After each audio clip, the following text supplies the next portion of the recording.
आरोपी असद को बीते दिनों झांसी में एसटीएफ ने मार गिराया था, जिसके बाद आज उसका अंतिम संस्कार किया गया। अंतिम संस्कार के दौरान जो है तमाम कड़ी व्यवस्था की गई थी। प्रयागराज के कसानी मसानी कब्रिस्तान में असद का अंतिम संस्कार हुआ। अंतिम संस्कार में असद के कुछ करीबी रिश्तेदार शामिल हुए, जिसमें उसके मौसा, बुआ और नाना थे। हालांकि इस दौरान 25 से 30 लोगों को ही कब्रिस्तान जाने की अनुमति दी गई, बाकी को बाहर ही रोक लिया गया। मीडिया को भी कब्रिस्तान में प्रवेश नहीं दिया गया। साथ ही साथ इस दौरान पूरा अंतिम संस्कार हो रहा था, ड्रोन से पूरी निगरानी की जा रही थी।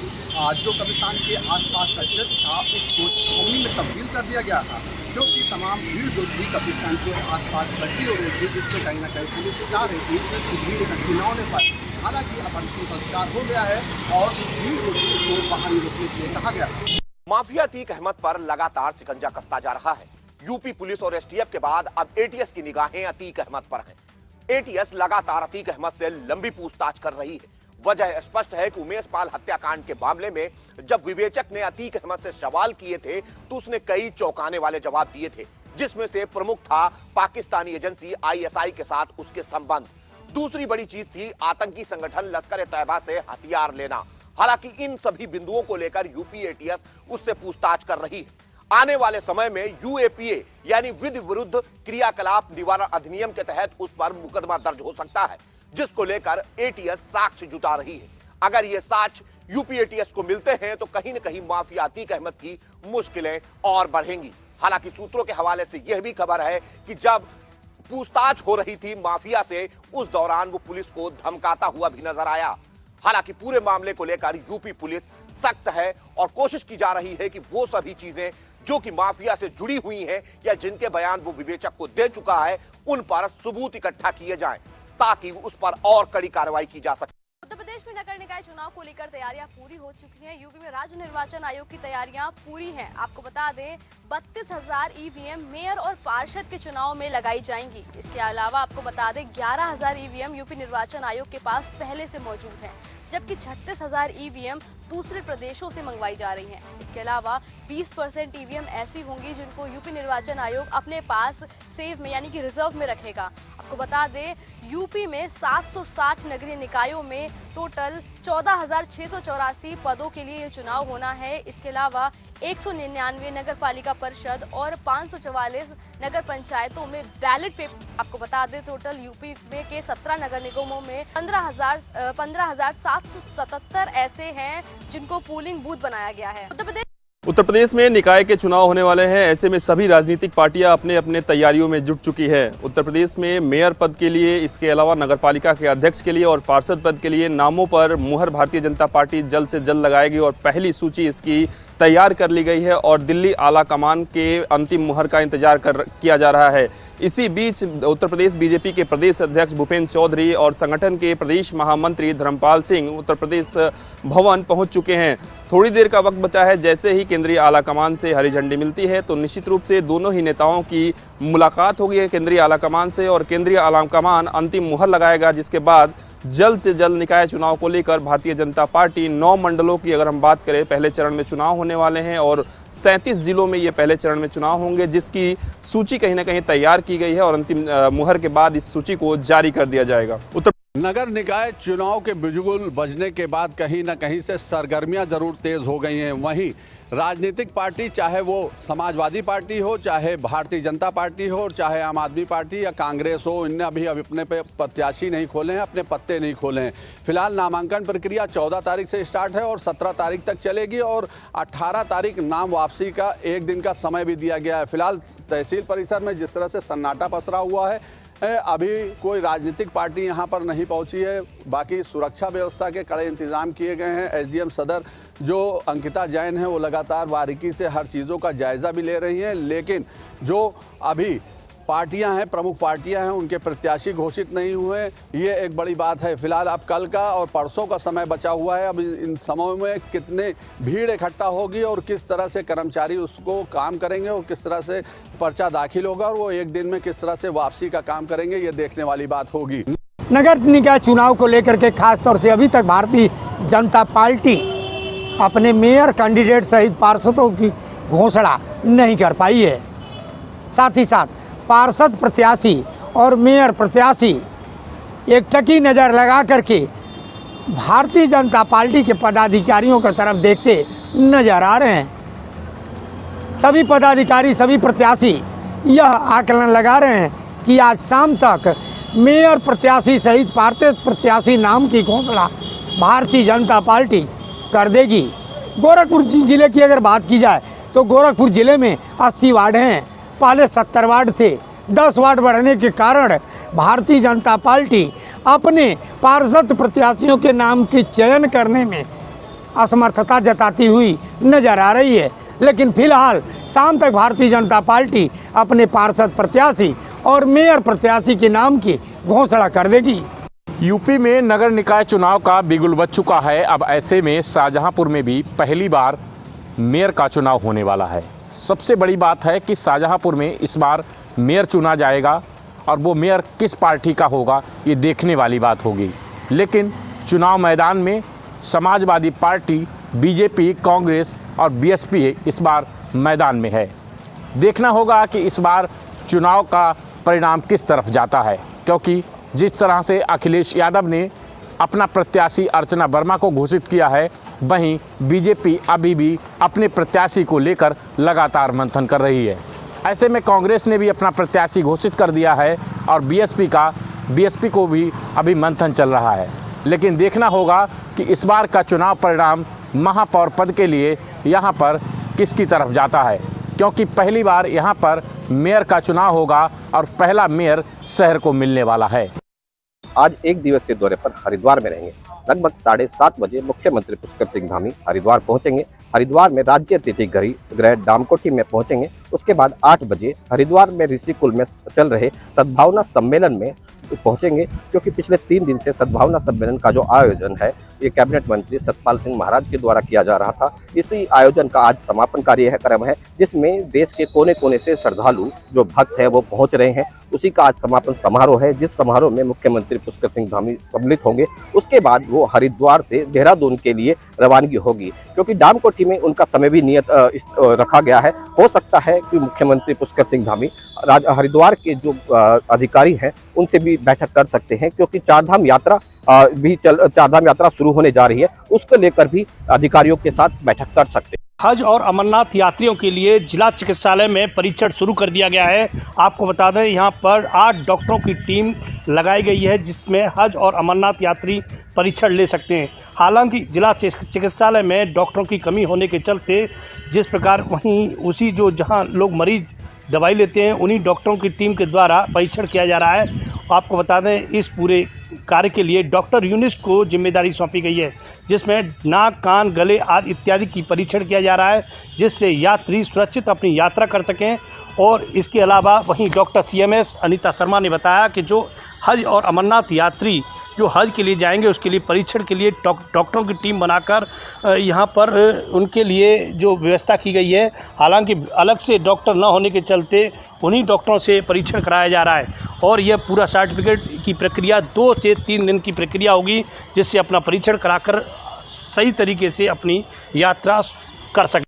8 महीने बाद लगभग फिर अब जो है कोरोना अपने पैर पसारते नजर आ रहा है, यानी कि उत्तर प्रदेश में कोरोना का ग्राफ जो है वो दिन प्रतिदिन बढ़ता चला जा रहा है। अगर बात की जाए तो एक दिन में 750 के आसपास आंकड़े सामने निकल के आने लगे हैं, यानी कि इस बार जो आंकड़े जो है वो लगातार तेजी से बढ़ते नजर आ रहे हैं। लखनऊ की बात करते हैं तो लखनऊ में आज एक दिन की अगर बात करें तो 202 नए मामले सामने निकल के आए। वहीं नोएडा, गाजियाबाद, बुलंदशहर में भी आंकड़े लगातार दिन प्रतिदिन बढ़ते चले जा रहे हैं। इससे पहले कि उत्तर प्रदेश के मुख्यमंत्री योगी आदित्यनाथ ने वीडियो कॉन्फ्रेंसिंग के माध्यम से सभी जिलाधिकारियों को निर्देशित किया था कि कोरोना का प्रोटोकॉल का पूरी तरीके से प्रोटोकॉल निभाया जाए, जिससे कि चाहे स्कूल हो या बच्चे हो या ही सरकारी विभाग हो, इन सभी विभागों में कोरोना का प्रोटोकॉल पूरी तरीके से निभाने का भी निर्देशित किया गया है। यानी कि लोग मास्क का सबसे अधिक प्रयोग करें, इसके साथ साथ सैनिटाइजर, हैंड सैनिटाइजर का भी प्रयोग करते नजर आए, जिससे कि उत्तर प्रदेश में कोरोना का ग्राफ कम हो।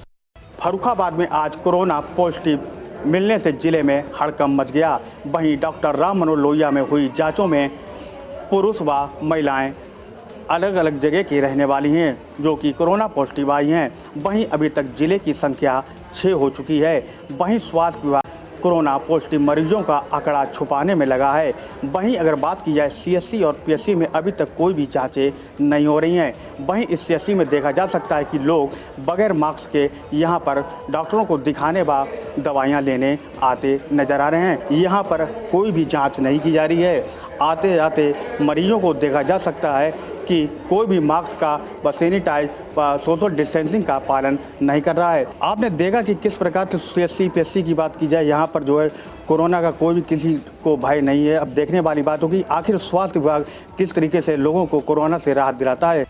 लगातार देश में बढ़ रहे कोरोना के मामले को लेकर देश में लगातार मरीजों की बढ़ती संख्या को देखते हुए प्रशासन हाई अलर्ट पर है। वहीं हाथरस में भी जिला प्रशासन ने अलर्ट मोड पर आ गया है और हाथरस में स्वास्थ्य विभाग के साथ साथ जिला प्रशासन ने हेल्पलाइन नंबर जारी किए हैं। मरीजों की देखभाल के लिए और आम लोगों की सहायता के लिए प्रशासन ने कई हेल्पलाइन नंबर भी जारी कर दिए हैं। वहीं अगर हम बात करें हाथरस के जिला स्वास्थ्य विभाग की, तो बागला जिला अस्पताल में आने वाले मरीजों की लगातार थर्मल स्क्रीनिंग की जा रही है और लोगों को जागरूक किया जा रहा है। जिला अस्पताल में 400 से 500 डेली मरीज सर्दी खांसी जुकाम से पीड़ित आ रहे हैं और जो कोरोना के लक्षण दिख रहे हैं उनकी स्क्रीनिंग की जा रही है। वहीं हम बात करें जिला प्रशासन की, तो जिलाधिकारी अर्चना वर्मा लगातार स्वास्थ्य विभाग के कर्मचारियों के साथ मीटिंग कर रही हैं और कोरोना की रोकथाम को गाइडलाइन जारी कर रही हैं। भारत रत्न पंडित अटल बिहारी वाजपेयी इकाना स्टेडियम में किंग्स 11 पंजाब और लखनऊ के बीच मैच खेला जाएगा। उससे पहले अगर हम यातायात व्यवस्था की बात करें तो यातायात व्यवस्था को दुरुस्त रखने के लिए कई जो है रूटों को डाइवर्ट किया गया है। साथ ही साथ भारी संख्या में पुलिस बल को तैनात किया गया है। शहीद पथ पर चलने वाले वाहनों को कहीं पर भी रुकने की हिदायत नहीं है। उसके अलावा मैच देखने आने वाले जो दर्शक हैं उनके लिए पार्किंग की व्यवस्था भी अलग से की गई है। जिन दर्शकों के पास कार पास होंगे उनको पार्किंग के अंदर गाड़ी ले जाने की हिदायत दी गई है। अगर जिनके पास पास नहीं है तो उनके लिए अलग से पार्किंग की व्यवस्था की गई है ताकि यातायात बाधित ना हो। कहीं ना कहीं जब किंग्स 11 पंजाब और लखनऊ के बीच मैच खेला जाएगा उस समय यातायात व्यवस्था को सुचारू रूप से संचालित करने के लिए बड़े पैमाने पर जो है, चाहे वो SI लेवल के अधिकारी हों, इंस्पेक्टर्स हों, CO ACP हों, DCP हों, उनको तैनात किया गया है ताकि व्यवस्थाओं को दुरुस्त करके यातायात व्यवस्था सुचारू रूप से संचालित होती रहे। भारत वर्ष 1944 में मुंबई बंदरगाह पर एक फोर्ट स्टीफन नामक जहाज में एक बड़ा हादसा हुआ था जिसमें 66 जो दमकल कर्मी हैं वो जलकर शहीद हुए थे और इन शहीदों की याद में पूरे भारतवर्ष में प्रत्येक वर्ष एक सप्ताह का अग्निशमन सुरक्षा सप्ताह मनाया जाता है। मुजफ्फरनगर में भी 14 अप्रैल से 20 अप्रैल तक यह सप्ताह मनाया जा रहा है और विभिन्न कार्यक्रमों के जरिए लोगों को अग्नि की जो घटनाएं हैं उनसे बचने के जानकारी दी जा रही है और अलग अलग कार्यक्रम जो है अग्निशमन विभाग कर रहा है। आज भी मुजफ्फरनगर के SSP संजीव सुमन ने एक दमकल विभाग की रैली को हरी झंडी दिखाई है और अब ये गाड़ियां जो हैं यहाँ पर हरी झंडी के बाद रवाना हुई है। ये शहर के अलग अलग क्षेत्रों में जाकर लोगों को जागरूक करेगी, अग्नि घटनाओं से बचने के जो जानकारी देगी और जो उपकरण हैं उनको चलाने की भी एक लोगों को जानकारी देगी। हस्तिनापुर थाना क्षेत्र के पलड़ा गांव के विशु हत्याकांड के बाद महापंचायत का ऐलान किया गया था। 15 अप्रैल को दौराला दादरी में महापंचायत का ऐलान जिला पंचायत सदस्य ने किया था, जिसको लेकर 26 गांव के लोग वहां पर पहुंचने थे। लेकिन मेरठ पुलिस और प्रशासन ने सख्ती से धारा 144 का पालन कराने के लिए दबिशें देनी शुरू कर दी हैं। जिला पंचायत सदस्य अंकित मोतला और उनके भाई को गिरफ्तार करने के लिए पुलिस जब CO के नेतृत्व में गांव में पहुंची तो दोनों अपने घर से गायब मिले। वहीं इस महापंचायत के रद्द होने के बाद LIU की सूचना पर मेरठ पुलिस और प्रशासन कुछ और लोगों पर नजर बनाए रखे हुए है। वहीं पर अंकित मोतला और उनके भाई की तलाश शुरू कर दी है। CO के साथ साथ कई थानों की पुलिस उनके गांव में पहुंच चुकी है। वहीं पर पलड़ा गांव में भी पुलिस ने फ्लैग मार्च कर लोगों को शांति बनाए रखने की अपील की है। लेकिन सबसे बड़ी बात यह है कि जब विशु की 13वीं होगी उस समय पुलिस को स्थिति को संभालने के लिए काफ़ी मशक्कत करनी पड़ेगी। कुशीनगर के जिलाधिकारी रमेश रंजन अब एक्शन मोड में दिख रहे हैं।